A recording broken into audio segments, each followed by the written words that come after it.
Welcome to my YouTube channel. আজি লক্ষী পূজাৰ কাৰণে সকলোকে আন্তৰিক শুভেচ্ছা জ্ঞাপন কৰিছোঁ। দেৰিকৈ হ'লেও আজি দিনত ভিডিঅ' কৰা নহ'ল, সেইকাৰণে এতিয়া কৰিছোঁ ভিডিঅ'টো। আৰু আজি মোৰ মনটো বহুত বহুত বহুত ভাল, কি ক'ম আৰু আপোনালোকক। আজি মা পাপা ভাগৰ এনিভাৰ্চাৰী আছে আজিৰ দিনটোত, আৰু আজি 22 বছৰ হ'ল বিয়া পতা। সেইবাবে মই সৰুকৈ হ'লেও ডেক'ৰেট কৰিছোঁ।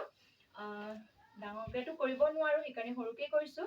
যদি ভিডিঅ'টো ভাল পায় লাইক কৰিব, কমেণ্ট কৰিব, শ্বেয়াৰ কৰিব এণ্ড ছাবস্ক্ৰাইব কৰিব, নে কি কয়? বলক তেনেহ'লে ভিডিঅ'টো আৰম্ভ কৰোঁ। এনেদৰে মায়ে লক্ষী পূজা বাহিৰতে থাপনা পাতি আয়োজন কৰিছে। এনেদৰে মাহ প্ৰসাদ দি চাকি বন্তি জ্বলাই সেৱা লৈছে মায়ে। ভিডিঅ'টো চাই থাককচোন শেষলৈকে।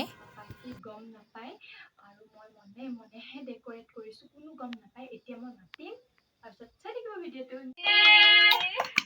আজি 22 বছৰ হ'ল দেই বিয়া পতা। এনেকে কাটি দে, মাজত কাটি দে। হয় এবাৰ এনেকে কাট, এনেকে অকমান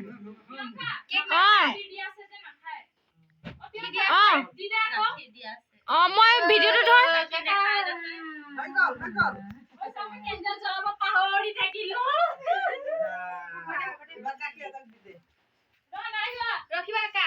বহুত দুখ লাগিছে, মই কেণ্ডেলটো জ্বলাব পাহৰি থাকিলোঁ। কেক কটাৰ পিছতহে মনত পৰিছে যে কেণ্ডেলটো নজ্বলালোঁ, কিন্তু কি কৰিব, উপায় নাই আৰু। এনেদৰে মই পাপাক গিফ্ট দি সেৱা কৰিলোঁ, আৰু তেনেদৰে মাকো গিফ্ট দি সেৱা কৰিছোঁ। আৰু এয়া মোৰ লগৰ ছোৱালীয়ে গিফ্ট দিছে মা পাপাক।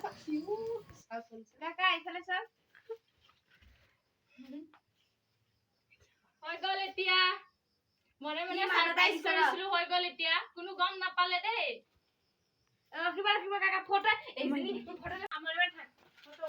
এয়া মই দিলো গিফ্ট, সৰুকে হ'লেও যি পাৰিছো তাকে দিছো। এয়া মোৰ লগৰ প্ৰিয়ংকাই দিছে। এয়া দিছে, কেনেকুৱা লাগিছে কমেন্ট কৰি জনাবচোন। এয়া আৰু মা বাবা আৰু এটা হেৰি দিছো, চেইনটো কি হ'ল?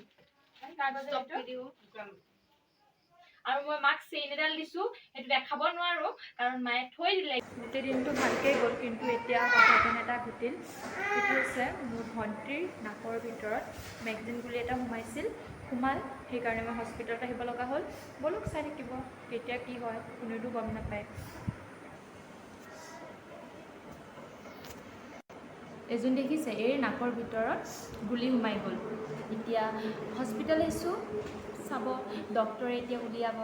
চাই থাকক তেতিয়ালৈকে, কি ক'ব, দুখটো লাগিছে। এতিয়া আমাৰ ভণ্টিক নাকৰ ভিতৰৰ পৰা উলিয়াব বুলি এইজনী ইয়াত সোমাই আছে দেই, ইয়াত।